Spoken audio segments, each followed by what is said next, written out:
بسم اللہ الرحمن الرحیم۔ السلام علیکم دوستو، دنیا بھر کی خبروں میں آج آپ سنیں گے، لیکن اس سے پہلے اگر ہو سکے تو لائک اور سبسکرائب کا بٹن ضرور دبا لیں، شکریہ۔ چائنا نے روس سے تیل خریدنے کا ریکارڈ توڑ دیا۔ عمران خان نے خود اپنی گرفتاری کا ڈرامہ رچایا، مضحکہ خیز ہے۔ عدالت: چائنا پوری طاقت کے ساتھ امریکہ کے خلاف کھڑا ہے۔ ٹماٹر سے بھارتی کسان نے کروڑوں روپے کما لیے۔ دہلی کی مسجد انتظامیہ کو زمین خالی کرنے کا نوٹس۔ مزدور کی اجرت 50,000 روپے، 300 یونٹ تک بجلی مفت، استحکام پاکستان پارٹی کا منشور۔ آرمی کے ڈر کی وجہ سے عمران خان سے کوئی ٹکٹ بھی نہیں لے گا۔ ورلڈ کپ پرومو میں بابر اعظم شامل نہ کرنے پر شعیب اختر مایوس۔ تو آئیے چلتے ہیں تفصیل کی جانب۔ چائنا نے 2023 کی پہلی شش ماہی میں روس سے روزانہ 21,30,000 بیرل تیل خریدا ہے۔ روس اتنی مقدار میں تیل فراہم کر کے چائنا کو سب سے زیادہ تیل فروخت کرنے والے ملک میں تبدیل ہو گیا ہے۔ چائنا نے یہ اعداد و شمار جاری کرتے ہوئے کہا ہے کہ اس سال کے پہلے 6 مہینوں میں روس نے چائنا کو سب سے زیادہ تیل فروخت کرنے کی پوزیشن سعودی عرب سے چھین لی۔ سعودی عرب اس سال کی پہلی شش ماہی میں چائنا کو 18,80,000 بیرل یومیہ تیل فروخت کر کے روس کے بعد دوسرے نمبر پر رہا۔ چائنا نے جون کے مہینے میں روس سے روزانہ 25,60,000 بیرل تیل خریدا، جو کہ ایک ریکارڈ ہے۔ اس کا مطلب یہ ہے کہ چائنا نے جون کے مہینے میں 2022 کی اسی مدت کی نسبت 44% زیادہ تیل خریدا ہے۔ چائنا نے مئی 2023 میں بھی روس سے 22,90,000 بیرل تیل خریدا تھا۔ ڈسٹرکٹ اینڈ سیشن جج نے عمران خان کی قبل از گرفتاری کا تحریری حکم نامہ جاری کر دیا ہے۔ جج فرق فرید بلوچ نے تحریری فیصلے میں لکھا ہے کہ یہ مضحکہ خیز ہے کہ عمران خان نے خود اپنی غیر قانونی گرفتاری کا ڈرامہ رچایا تاکہ پرتشدد خفیہ پلان کو عملی جامہ پہنایا جا سکے۔ کسی شخص کو مقدمے میں پھنسانے کا یہ ایک مضحکہ خیز طریقہ ہے۔ فیصلے میں کہا گیا ہے کہ کسی بھی شک کی اتنی غلط تشریح یا استعمال نہیں ہوا جتنا اکسانے سے متعلق شک کا کیا گیا ہے۔ کسی کو اکسانے کے عمل اور جرم کے ارتکاب میں تعلق قائم کرنا ضروری ہے۔ فیصلے میں کہا گیا ہے کہ یہ ثابت کرنا ضروری ہے کہ اکسانے کے نتیجے میں جرم کا ارتکاب ہوا ہے۔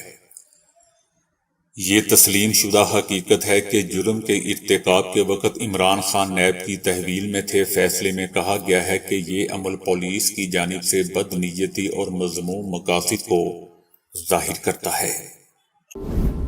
ہنری کسنجر چائنا کے دوروں کی سینچری مکمل کر چکے ہیں۔ اب تازہ ملاقات میں ہونے والی گفتگو کے حوالے سے کوئی تفصیل سامنے نہیں آئی ہے، تاہم کہا جا رہا ہے کہ ان کا یہ دورہ امریکہ اور چائنا کے درمیان جاری تناؤ میں کمی کے لیے ہے۔ ہنری کسنجر کا کہنا تھا کہ وہ یہاں چائنا کے دوست کی حیثیت سے موجود ہیں۔ دونوں ممالک کو چاہیے کہ وہ غلط فہمیوں کا خاتمہ کریں اور تصادم سے گریز کرتے ہوئے ایک ساتھ چلنے کو ترجیح دیں۔ ہنری کسنجر نے ہی 1970 میں دوستوں چائنا اور امریکہ کے درمیان سفارتی تعلقات کی بحالی میں اہم کردار ادا کیا تھا۔ یاد رہے کہ ہنری کسنجر کے دورہ چائنا کے حوالے سے امریکہ کا کہنا ہے کہ اسے اس دورے کا علم تو ہے، تاہم وہ امریکی حکومت کی نمائندگی نہیں کر رہے۔ ہنری کسنجر کا کہنا تھا کہ چائنا اقتصادی میدان میں امریکہ سے مقابلے کے لیے تیار ہے، جبکہ امریکہ کے پاس چائنا کے خلاف مؤثر لڑائی کے لیے کافی بنیاد نہیں ہے۔ جبکہ چائنا پوری طاقت کے ساتھ امریکہ کے خلاف کھڑا ہے۔ امریکہ شام اور عراق اور خطے میں پراکسی وار کے منصوبے کو استعمال میں لا کر چائنا اور روس کو شکست دینے کے لیے اپنی صلاحیتیں بڑھا رہا ہے۔ چائنا کا کہنا ہے کہ وہ ابھی وقت نہیں آیا ہے کہ چائنا کی جانب سے امریکہ کو پہلے سے تیار کردہ حکمت عملی کے تحت سیکیورٹی رد عمل دیا جائے، لیکن جب وہ وقت آئے گا تو چینی ناکام نہیں ہوں گے۔ در حقیقت امریکہ نے اس طرح منصوبہ بندی کی ہے کہ چائنا اور روس کے بین الاقوامی اقتصادی، سیاسی اور سیکیورٹی اتحاد کو روک کر بین الاقوامی نظام میں اپنے وجود کے امکانات کو بڑھا دیا جائے۔ اس منصوبے کے مطابق امریکہ نے ایران، چائنا اور روس کو ایک دوسرے کے قریب آنے سے روکنے کی مکمل کوشش کی ہے کہ وہ ایک دوسرے کے قریب نہ جائیں، اور وہ اس میں بری طرح ناکام ہو چکا ہے۔ اگر ہم اس الٹ پھیر کو ایک سفارتی کوشش کا اشارہ سمجھے تو کسنجر کے دورہ چائنا کے دوران اس نے تیسری جنگ عظیم شروع ہونے کے بارے میں اپنی تشویش کا اظہار کیا ہے، کیونکہ چائنا کی طرف سے اقتصادی مقابلے کے میدان میں امریکہ کے پاس چائنا کے خلاف مؤثر لڑائی کی خاطر خواہ بنیاد نہیں ہے، اور چائنا بھی امریکہ کے خلاف اقتصادی میدان میں مضبوطی سے کھڑا ہے۔ در حقیقت کسنجر کی تشویش یہ ہے کہ چائنا کا امریکہ کے ساتھ براہ راست تنازع غیر متنازع سپر پاور اور امریکہ کی سلطنت کے زوال کی رفتار کو بڑھا دے گا، اور ان کے نقطۂ نظر سے دونوں طاقتوں کے درمیان سیکیورٹی تناؤ کو کم کرنا امریکہ کے لیے بہت ضروری ہے۔ چینی یقینی طور پر کشیدگی میں کمی کا خیر مقدم کریں گے اور اس نقطۂ نظر میں اپنے مفادات کو دیکھیں گے، گویا ابتدائی کشیدگی کا پہلا دور چائنا کے حق میں ہی ختم ہوگا۔ بھارتی کسان صرف 2 ماہ قبل ٹماٹر کی گرتی ہوئی قیمت سے پریشان ہو کر ان کی بڑی مقدار ضائع کرنا چاہتے تھے، لیکن اب وہ اسی ٹماٹر کی بدولت کروڑ پتی بن چکے ہیں۔ پونا کے 36 سالہ ایشور نے صرف 2 ماہ قبل ٹماٹروں کی انتہائی کم قیمت پر دل برداشتہ تھے اور انہوں نے سارے ٹماٹر ضائع کرنے کا ارادہ کر لیا تھا، تاہم انہوں نے اپنے 12 ایکڑ وسیع کھیت پر کام جاری رکھا اور ٹماٹر اتارتے رہے۔ اس دوران اچانک ٹماٹروں کی قیمت آسمانوں کو چھونے لگی اور وہ اب تک 3 کروڑ سے زائد کی رقم کما چکے ہیں۔ بھارت کی شمال ریلوے انتظامیہ نے دہلی کی 2 ممتاز مساجد بنگالی مارکیٹ مسجد اور بابر شاہ تقیہ مسجد کو نوٹس جاری کرتے ہوئے 15 دنوں کے اندر زمین خالی کرنے کا مطالبہ کر دیا۔ ریلوے حکام نے خبردار کیا ہے کہ اگر مقررہ مدت میں تجاوزات کو نہ ہٹایا گیا تو وہ ان کی اراضی پر قبضے کے لیے ضروری کارروائی کریں گے۔ نوٹس میں ریلوے انتظامیہ نے کہا ہے کہ ان کی اراضی پر قبضہ کیا گیا ہے اور وہ متعلقہ فریقوں پر زور دے رہے ہیں کہ وہ اپنی جائیداد پر بنائی گئی غیر مجاز عمارت، مندر، مسجد یا مذہبی مقام کو رضا کارانہ طور پر ہٹا دیں۔ مسجد تقریباً 400 سال پرانی ہے۔ کہا جاتا ہے کہ یہ تاریخی مساجد ایک طویل عرصے سے دہلی کے مذہبی اور ثقافتی منظرنامے کا ایک لازمی حصہ رہی ہے، تاہم زمین کی ملکیت کے ریلوے کے دعوے نے مقامی کمیونٹی میں بحث اور مباحثے کو جنم دے دیا ہے، جبکہ ریلوے حکام کا کہنا ہے کہ یہ عمارتیں بغیر اجازت ان کی زمین پر بنائی گئی تھیں، جبکہ یہ عبادت گاہیں تاریخی اہمیت کی حامل ہیں اور صدیوں سے موجود ہیں۔ 1945 میں مسجد کی اراضی قانونی طور پر منتقل کی گئی تھی، نہ زمین ریلوے کی ہے اور نہ ہی تجاوزات ہیں۔ دہلی وقف بورڈ نے کہا ہے کہ یہ کہنا کہ ریلوے کی زمین پر مساجد کا قبضہ ہے، حقائق اور قانون کے خلاف ہے۔ مسجد کمیٹی نے بھی دعویٰ کیا ہے کہ یہ 400 سے 500 سال پرانی مساجد ہیں۔ مزدور کی کم سے کم اجرت 50,000 روپے، 300 یونٹ تک بجلی مفت، ایسا کہنا ہے دوستو پاکستان استحکام پارٹی کا۔ پاکستان استحکام پارٹی نے 2023 کے عام انتخابات کے لیے اپنے منشور کو حتمی شکل دے دی ہے۔ منشور میں پاکستانی معاشرے کو اسلامی معاشرے میں ڈھالنے، ختم نبوت پر مؤثر قانون سازی، مدارس کو قومی دھارے میں لانے اور معاشی اصلاحات پر کام کرنے کا عزم کا اعادہ کیا گیا ہے۔ منشور میں زرعی اصلاحات کے تحت 12 ایکڑ تک زرعی اراضی رکھنے والے کو مفت بجلی، جبکہ مزدور کی کم سے کم ماہانہ تنخواہ 50,000 روپے ماہوار مقرر کی جائے گی۔ شہریوں کو 300 یونٹ تک بجلی مفت، کچی آبادیوں کے لیے مالکانہ حقوق، شہریوں کے لیے اپارٹمنٹ بلڈنگز کے کم لاگت رہائشی منصوبے تیار کیے جائیں گے۔ موٹر سائیکل سواروں کو پیٹرول کی آدھی قیمتوں پر فراہم کرنے کا منصوبہ تیار کیا گیا ہے، جبکہ ایئر کنڈیشن پبلک ٹرانسپورٹ میں بزرگ شہریوں، خواتین اور اسٹوڈنٹس کے لیے مفت سفری سہولیات فراہم کی جائیں گی۔ یوتھ اور خواتین کے لیے آسان شرائط پر بلا سود قرضے کی منشور میں شامل کیا گیا ہے۔ آرمی کے ڈر کی وجہ سے عمران خان سے کوئی ٹکٹ بھی نہیں لے گا۔ دوستو، ایسا کہنا ہے عمران خان کے مخالفین کا کہ عمران خان نے اقتدار کے لیے جو کیا وہ سب سامنے آ گیا، لیکن اب وہ پھنس چکے ہیں۔ عمران خان نے بیانیہ بنایا کہ امریکہ نے نکالا، پھر کہا کہ باجوہ صاحب نے نکالا۔ عمران خان نے اقتدار کے لیے جو کیا وہ سب سامنے آ گیا۔ جب سائفر پر بات ہو رہی تھی تو اعظم خان موجود تھے۔ ہم جانتے تھے کہ وقت آئے گا تو اعظم خان اپنا دفاع کریں گے، کیونکہ جب آپ میڈیا کے سامنے ہوتے ہیں تو انسان پھٹ جاتا ہے۔ جب آپ اپنے اقتدار کے لیے کام کریں گے تو تاش کے پتوں کی طرح بکھر جائیں گے۔ ہمیں عمران خان اور ان کی پارٹی کا الیکشن اور سیاست میں کوئی کردار نہیں دکھ رہا۔ عمران خان نے جو کیا وہ قانونی معاملات میں پھنسے رہیں گے۔ عمران خان کے ارد گرد اپنے ہی لوگوں کی خواہش ہے کہ وہ جیل جائیں، کیونکہ جب کوئی اپنی انا پر آ جاتا ہے تو وہ انسان نہیں رہتا۔ عمران خان قانونی شکنجے میں پھنس چکے ہیں اور ان کا الیکشن میں کوئی فیوچر نظر نہیں آ رہا۔ الیکشن میں پی ٹی آئی کا کوئی ٹکٹ ہولڈر ہی نہیں ہوگا۔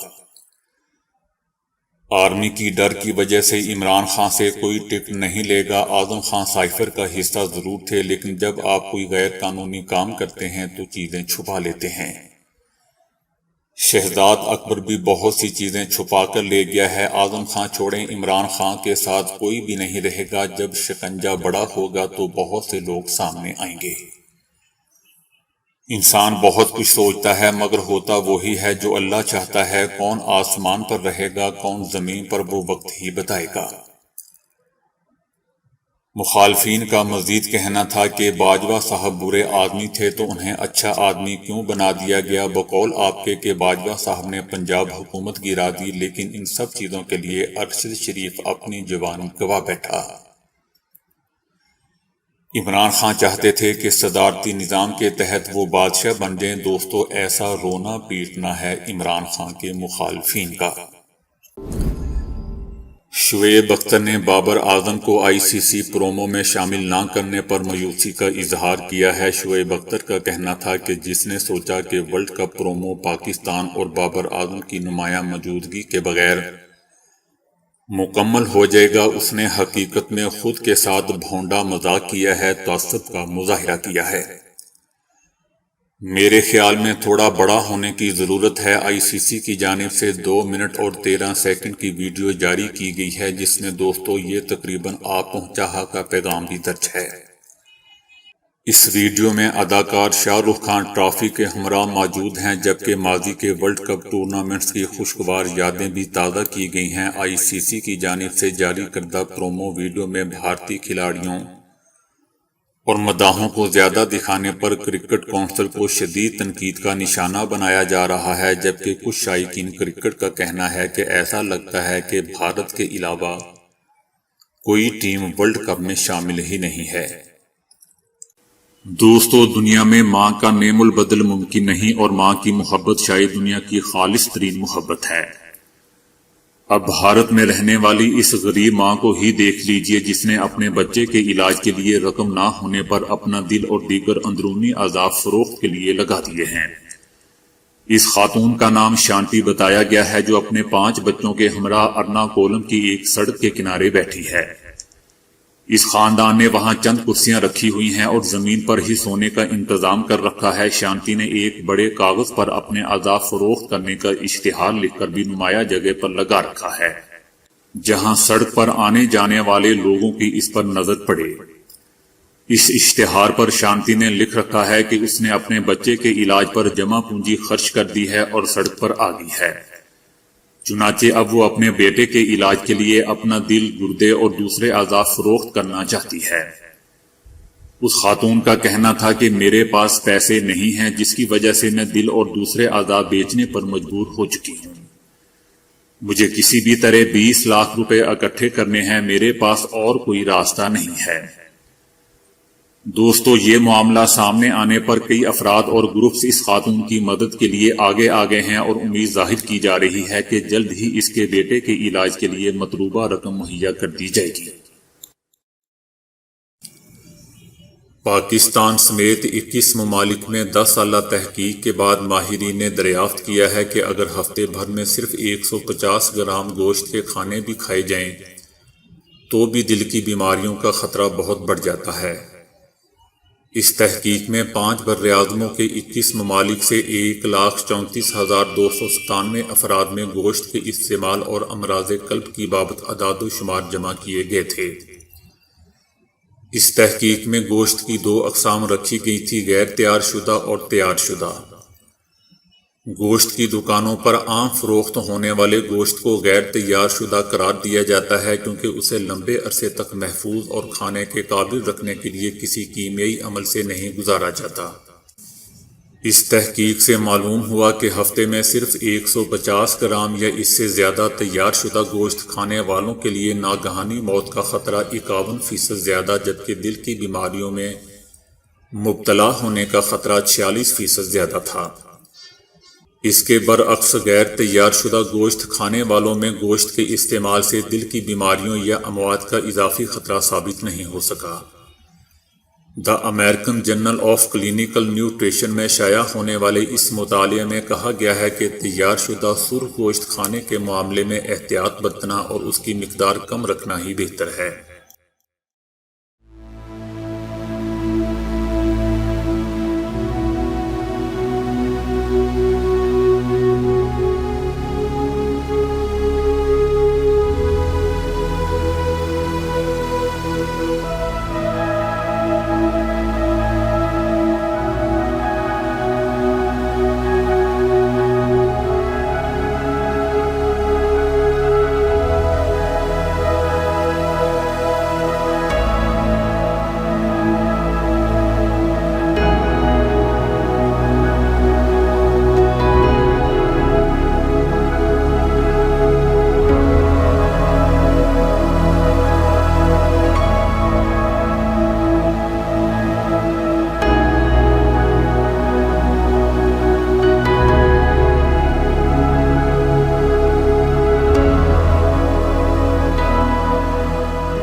تو دوستو ابھی کے لیے اتنا ہی۔ ویڈیو کو لائک اور شیئر کرنے کا بہت بہت شکریہ۔